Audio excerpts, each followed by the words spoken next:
Today, we're at the seaside.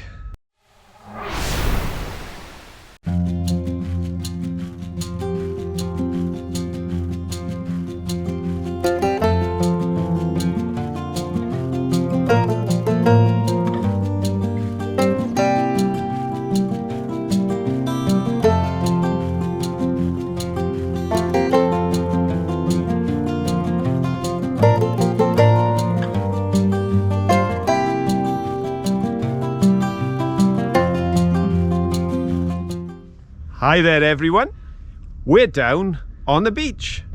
We're at a point between Barry and Penarth, and here we've got the little bay of Sully, and over there is Sully Island. Now at the moment the tide is just right for a window of opportunity to cross, but we're not sure how safe it is underfoot, but we're going to give it a little go.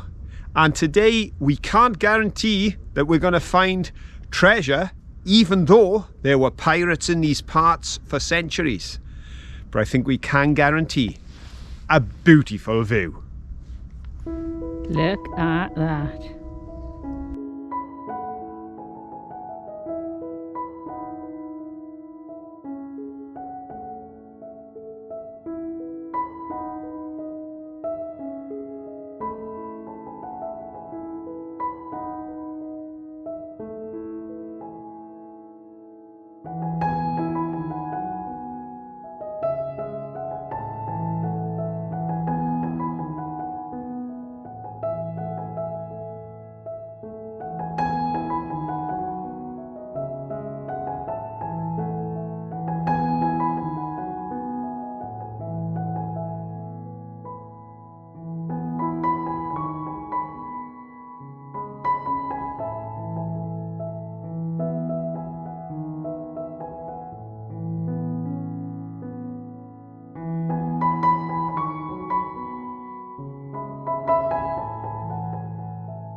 This is salt water. Look at the ice. You can tell how cold it's been. I'm only in this because I know where the bottom is, which is about 2 inches down. Never ever ever walk on an ice lake like this. Look at that for a rustic looking beach. Not a scrap of sand. Lots of rocks, lots of rock pools. Gosh, I bet you have some fun in these rock pools. And if you're looking for a holiday home, what about one of these? They're caravans, static caravans. I think you call them trailers over in the US, with verandas. You come out the front, sit there and look at the sea. Now that is the way to have your breakfast in the morning. Whoa, that ice looks even thicker. Oh yes, it is. You can hear it all cracking as I tread on it. Very slippery. I'm going to avoid that because I don't want to fall over and land on my bottom, especially in such a glorious surroundings. It will be most undignified.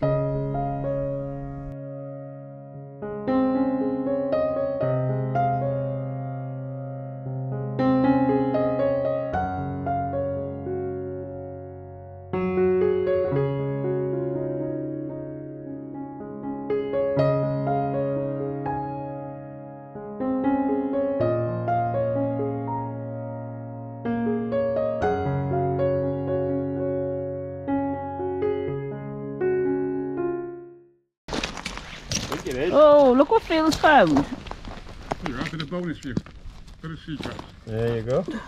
Little teeny tiny bit of river glass. No.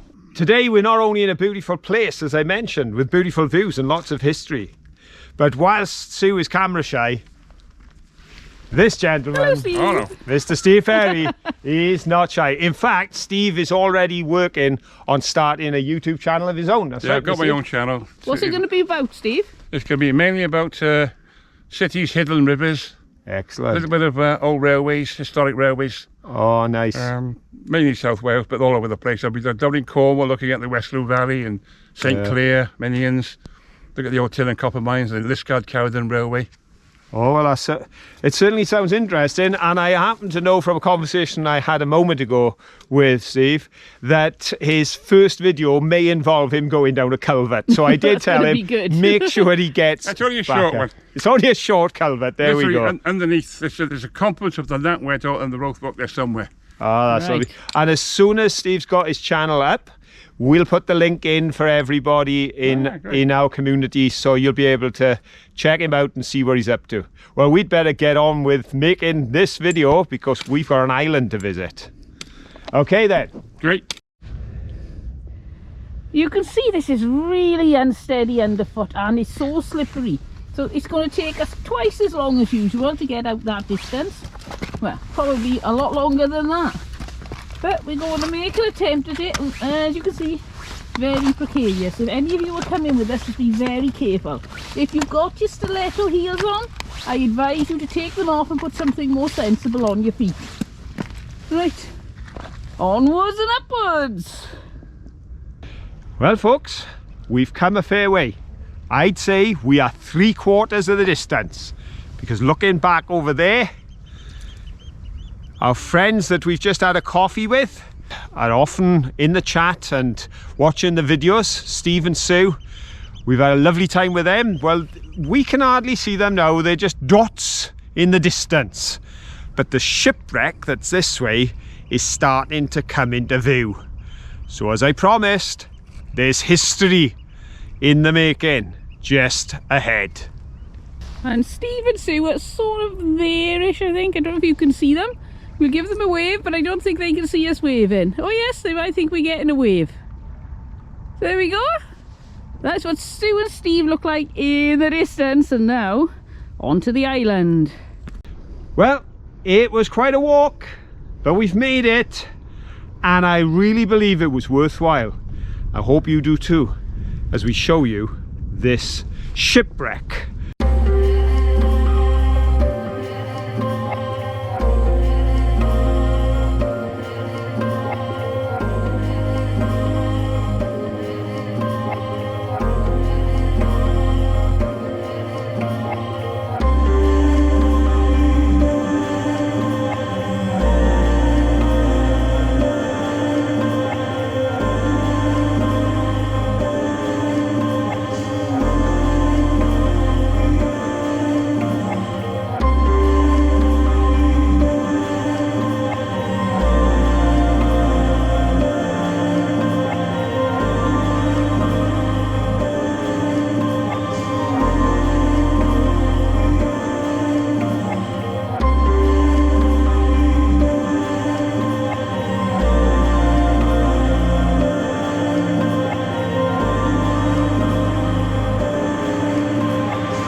Isn't this absolutely amazing? You can see all the ribs of the ship. There's not a lot else left. Bits of rusty old chain. We've got some rusting metal here. And some barnacles. And another big lump of rusting metal there, which you can see those go all the way down the centre, or the spine of the ship. And I would say that that is pretty memorable. You see lots of things that are really enjoyable, pleasurable, relaxing, but when you see something like this, it sticks in your mind. It's so atmospheric. If you've ever seen our video on the ship graveyard, that is very similar to this, just much more intense because there were so many ships in the graveyard. I often say that The wonderful thing with history is when you're able to make a connection with that history through people that are with us today. And I never expected when we came out today to make such a connection, but we did. Because while sitting having a coffee, Steve tells me that his great-great-grandfather owned that boat that is wrecked here on Sully Island. Now, the story of its wrecking does, shall we say, carry some dubious thoughts about whether or not there was the issue of an insurance claim involved. But seeing that wreck here does take you back to another time and another place.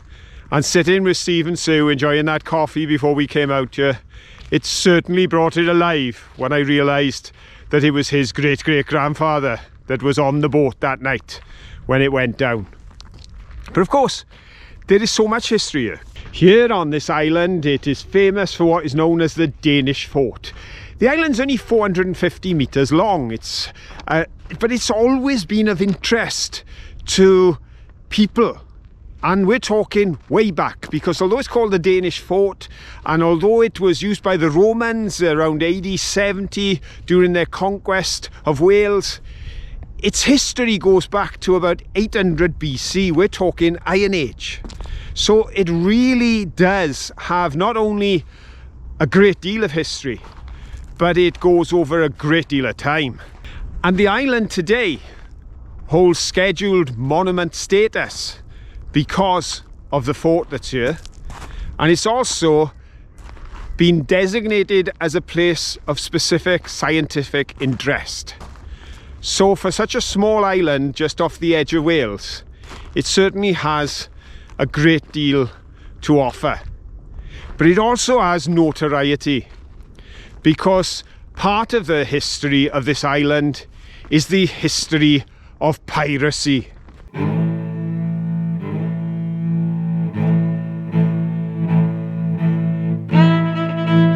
Yes, during the Middle Ages, smuggling was massive, and piracy was one of the major problems for those who sought to bring their goods into the ports of Cardiff and other ports in this region.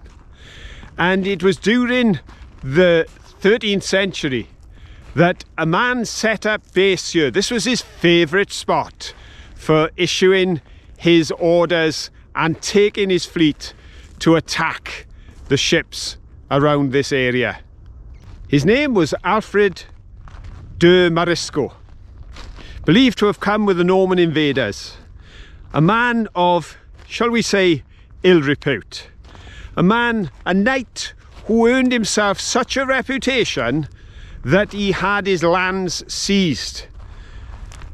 His response was to get together a bunch of vagabonds, thieves and other sorts of people that were up for the life of a pirate, and he started to become the terror and menace of these waters, attacking the ships that sought to come in to Cardiff docks and beyond.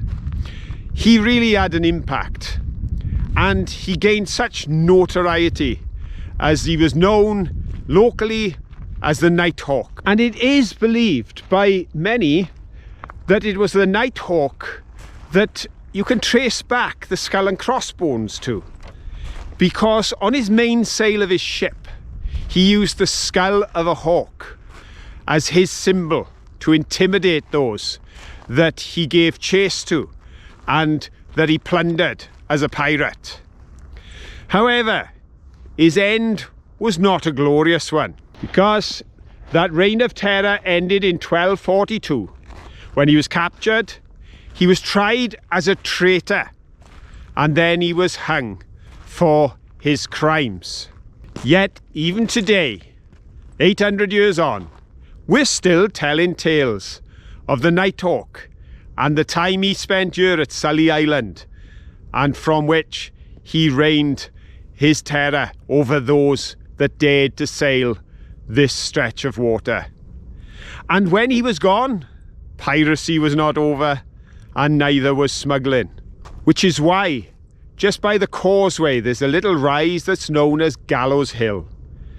Because centuries after the Nighthawk had met his fate, others followed in his footsteps when there would be summary executions of those that were caught for piracy.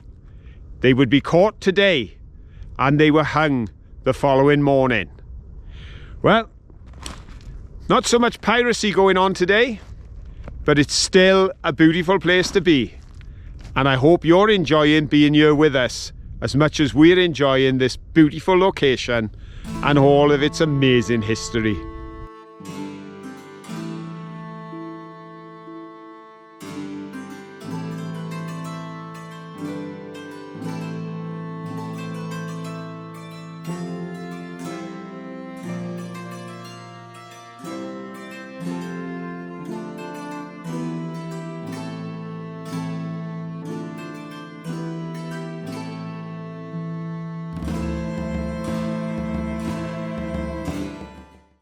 Well, it's time to get off the island and get back over to the beach, because I know we've got a little while, but as Caroline said, when we're this side and the tide is going to come in at some point, it's nice to feel that we're going back in plenty of time. Yes.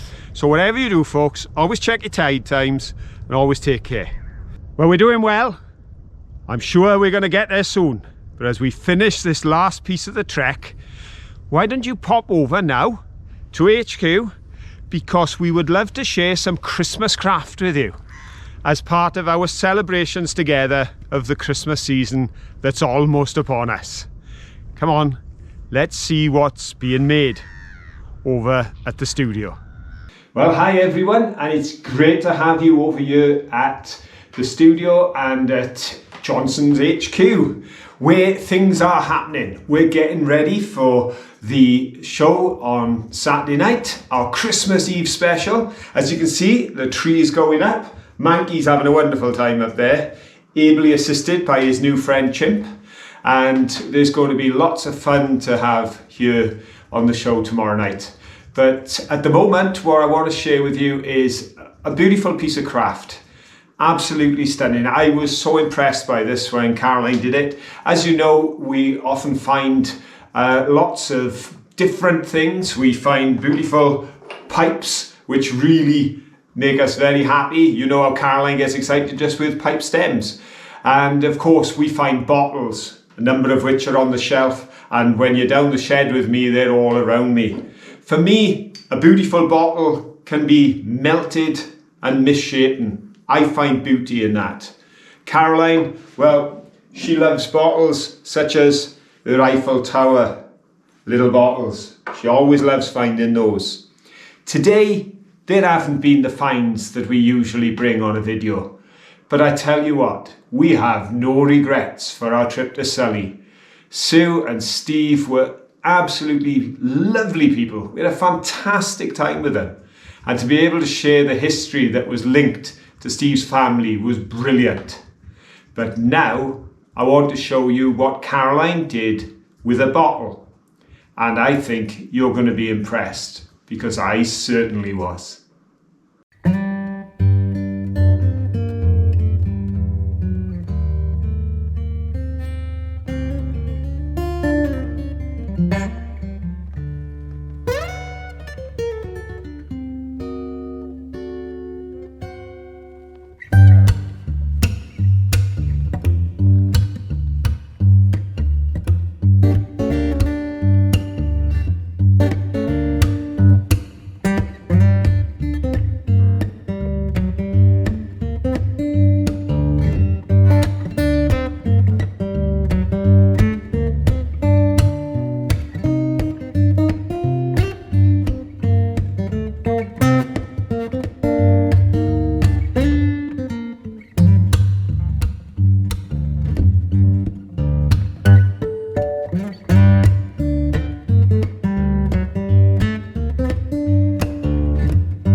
hope you enjoyed seeing that craft come together as much as I did.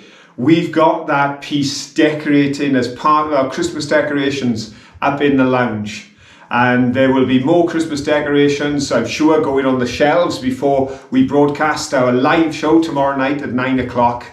And I just want to wish you all, from Caroline, myself and Manky, a very, very happy Christmas and every blessing for this season, and all the best for a healthy and happy 2023. But now, to finish off this video, I want to take you back over to Sully, where we're going to give you a final view of that glorious bay set to some lovely music. So till the next time, have fun. Bye.